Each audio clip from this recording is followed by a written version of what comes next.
네, 여러분들 촬영에 들어갔습니다. 촬영 들어갔고 42페이지인데 빨간색이 잘 안 보이네. 저기서 동영상에서.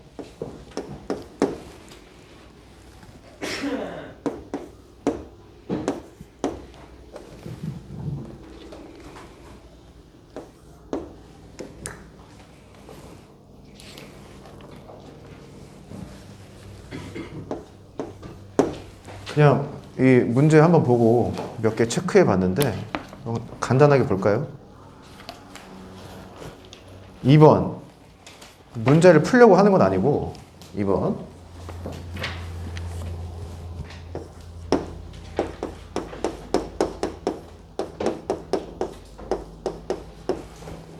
우리가 다항식 다룰 때 1차, 2차, 3차 이런 식으로 다항식을 다루죠. 4차 거기에 차수라는 말이 있는데 차수라고 하는 게 뭐 중요하다고는 들었을 거예요. 그런데 우리가 생각하는 것보다 훨씬 더 중요합니다.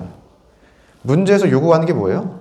x제곱과 x세제곱의 개수가 모두 0이 돼야 된다고 해요. 첫 번째 방식은 그냥 싹 다 전개하는 겁니다. 싹 다 전개하면은 어떤 항부터? x5제곱 항부터 상수항까지 그 사이에 어떤 항들이 나타나겠죠? 두 번째 방법은 차수만 잘 비교하는 거예요. x제곱 볼까요? x제곱.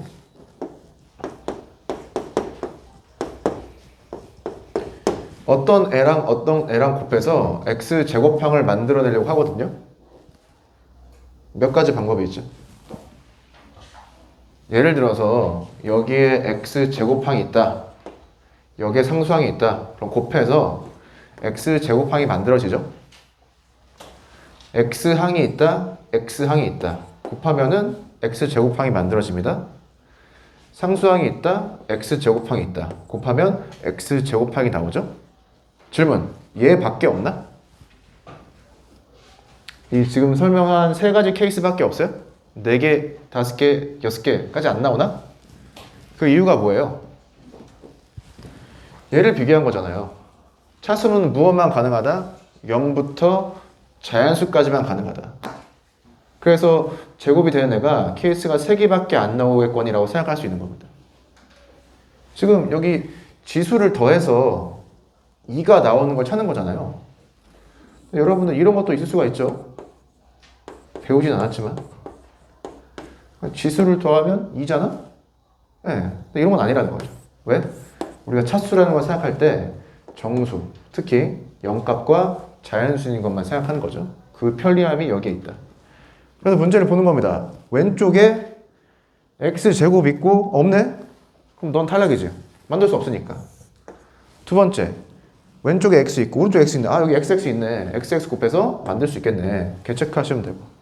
세 번째, 상수항 있죠. 오른쪽에 x제곱항 있죠. 그럼 넣어도 되네. 그래서 두 가지의 항만 곱해서 제곱을 만들어내면 끝이죠. 전체를 전개할 필요가 없다. 이런 아이디어가 또 어디에서 나온다? 확률과 통계에서 나오게 됩니다. 문제 6번. 얘도 뭐 다 풀겠죠. 다 풀 텐데.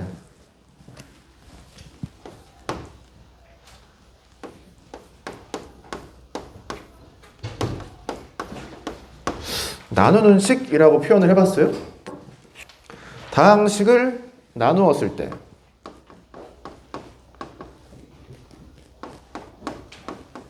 몫이 x 빼기 1이고 나머지가 2x 빼기 1이다.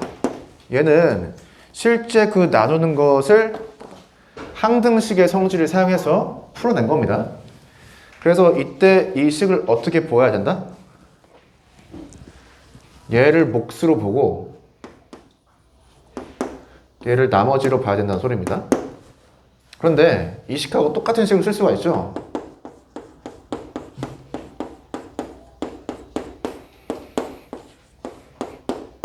돼요? 이 식은 항등식이어서 같은 식인데 이 식의 나머지 정리, 뭐 나눗셈에 대한 의미를 부여하자면 얘는 나누는 식이 제곱식이었는데 아래의 식은 나누는 식을 1차식으로 봐야 된다는 소리입니다. 1차식이니까 나머지가 1차식이 나올 수가 없죠. 윗식 아래식은 같은 식인데 나누는 관점에서 이 식을 보면 뒤에 몫이 곱해지죠. 앞에 나누는 식이 있습니다. 1차식으로 나눴으니까 얘는 최종적으로 다 나눈 건 아니다라는 소리죠. 그래서 이 두 개를 구분할 수 있어야겠습니다. 구분을 해야 된다. 당연한 소리지만 F1은 1이죠. 윗식이건 아래식이건 F1은 1이에요. 그런데 식 자체가 구성하고 있는 의미가 달라진다. 나누기를 할 때. 그걸 알아두시면 좋겠습니다. 7번.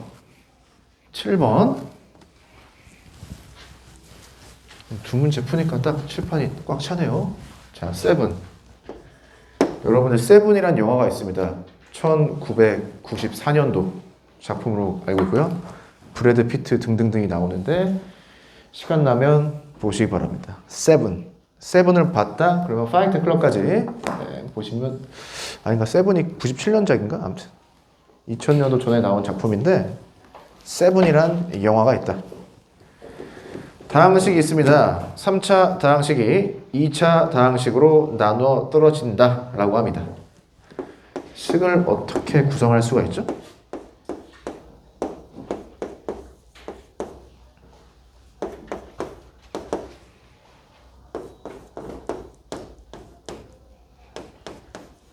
나눠 떨어진다고 하니까 뒤에 목만 써주면 되죠. 나머지는 0인 겁니다. 이 문제를 푸는 여러분들 다양한 방식이 있겠죠. 첫 번째는 그냥 세로로 직접 나누는 거예요. 그럼 문자가 두 개가 나올 텐데 나머지가 0이니까 걔를 가지고 문제를 잘 풀면 될 것 같고요. 문제 조건이 이게 다니? 아, A분의 B값을 구하라고 했구나. 좋은 문제네.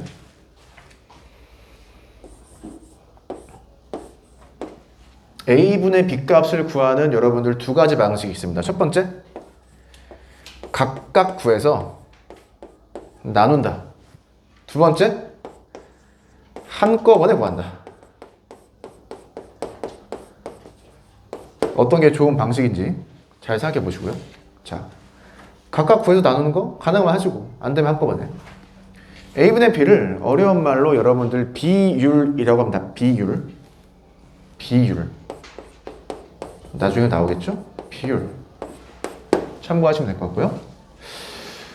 여기서 이제 이야기하고 싶은 방법은 식을 잘 보고 QX의 형태를 우리가 짐작할 수 있다는 겁니다.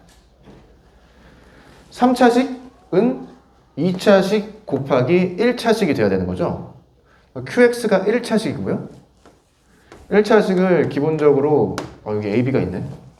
다른 문자를 사용을 해서 라지 AB를 합시다. 이런 형태로 나타낼 수가 있습니다. 그런데 최고차항 계수가 1이죠. 그러면은 곱해서도 최고차항 계수가 1이 나와야 되니까 라지 A가 사라지면서 1이 된다는 겁니다. X 플러스 라지 B가 되고요. 곱해서 상수항이 만들어지는 과정, 상수 6이 나와야 되니까 우리가 라지 B를 어떻게 적을 수 있어요? 스몰 b분의 6으로 적어서 QX의 형태를 결정 지을 수 있습니다. 어떻게 한다? 전개를 해서 계수를 비교하면 무언가가 나오지 않을까. 이런 식으로도 문제를 해결할 수가 있다. 혹시 다른 방식 있어요? 다른 방식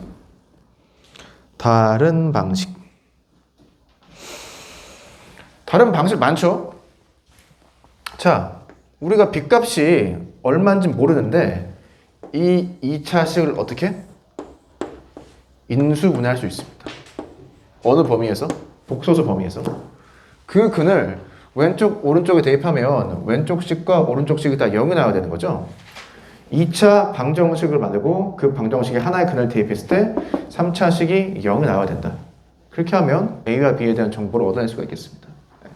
시도를 해보시고 결론이 뭐야? 방법 지금 몇 개 얘기했지? 직접 나눈다, QX의 형태를 결정하고 전개한다.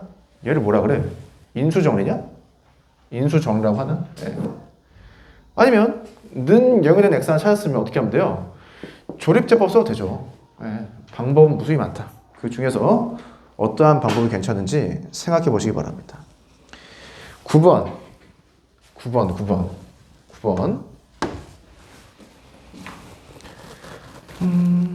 얘는 왜 선택을 했을까? 그냥 대입을 잘 하면 되는데 x 플러스 y는 2를 만족시키는 모든 실수라고 했으니까 뭐 0, 2를 대입해도 되죠. x0, y2. x2, y0을 대입해도 되고 x1, y1을 대입해도 된다. 이렇게 알아주면 될 것 같고 처음에 내가 이 문제를 풀 때 너무 좀 이상하게 풀었던 것 같은데 y가 2 빼기 x잖아요. 그래서 얘를 어떻게? 대입했다. y에. 그럼 어떤 일이 일어나죠? x에 대한 2차 방정 형태가 되는데 네. 이렇게 풀면은 약간 꼬이긴 할 것 같아요. 여기서는 꼬이진 않는구나. x에 대한 2차 방정이 나오니까 그 x 값에 어떠한 값을 대입하더라도 식이 다 성립한다 라고 생각이 되겠습니다. 여기에서는 x 플러스 y가 2이기 때문에 그게 가능한 것 같아요. 근데 이렇게 대입해서 x로 바꾸면 식이 좀 길어지겠죠? 네. 뒷장에 18번입니다. 18번.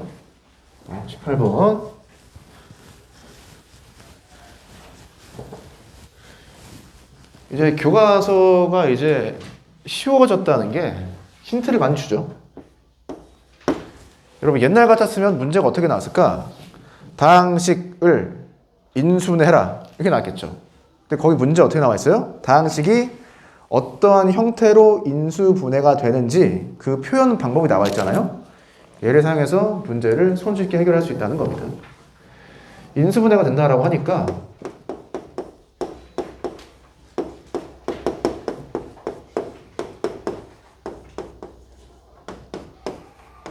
여러분들 문제를 많이 푼 학생들은 딱 보고 식을 조작을 해서 적절히 변형을 해서 인수분해가 되는 형태를 찾을 수가 있죠. 근데 그게 좀 어려운 친구들도 있을 거 아니에요. 여기에 적혀져 있는 내용을 보고 힌트를 얻는 겁니다. 반대로 생각할 건데요. 오른쪽 식을 전개해서 왼쪽 식이 되느냐를 볼 겁니다. 오른쪽 식을 어떻게 전개하고 싶죠? 자, 계산을 하지 말고 보고 생각을 해. 오른쪽 식을 전개할 거예요. 어떻게 전개하고 싶어요? 그렇죠. 이 두 개를 한 덩어리로 보고 그럼 같은 게 보이죠? 얘를 각각 하나로 보면 라지 A 빼기 라지 B 형태의 곱셈이죠. A 더하기 B A 빼기 B 형태입니다. 그럼 전개를 하면 어떻게 되는 거죠? A제곱 빼기 B제곱이 됩니다. 볼까요? 대입을 해서 X제곱 더하기 BY제곱의 전체 제곱에서 빼기 AXY의 제곱을 마이너스 해준다. 이런 소리입니다. 얘를 전개해서 어떤 형태가 나왔으면 좋겠다? 이 형태가 나왔으면 좋겠고요. 그러면은 어떠한 항들이 어떻게 없어지는지 보이겠죠. 그래서 무엇을 정할 수가 있다? A, B 값이 뭔지 정할 수 있다. 자, 이 과정을 반대로 하면 어떻게 되는 거예요? 주어진 식을 어떻게? 제곱 빼기 제곱 형태로 바꾸어서 문제에 주어진 형태처럼 인수분해할 수 있다는 소리입니다. 그래서 이게 익숙해지면 어떻게 하는 거예요? 너를 보고 이렇게 바꿔야겠구나 생각을 하는 거예요. 자, 인수분해 어떻게 한다? 적절히 변형한다. 매우 수학적인 말이라고 했습니다. 이렇게 하면은 뭐 이렇게 첨언하고 싶은 것들은 다 말씀드린 것 같습니다. 보시면 알겠지만 나는 문제 이렇게 푸는 걸 이렇게 좋아하진 않고요. 네. 어떻게 풀지에 대한 아이디어가 확실하면 계산하는 것들은 여러분들이 충분히 할 수가 있죠. 네. 내가 한 게 뭐야? 오른쪽 게 왼쪽 게 된다. 왼쪽 게 오른쪽 게 된다. 위쪽에서 아래로 내려온다? 아래로 이런 밖에 안 하잖아. 네. 우선은 촬영은 여기까지 하겠습니다.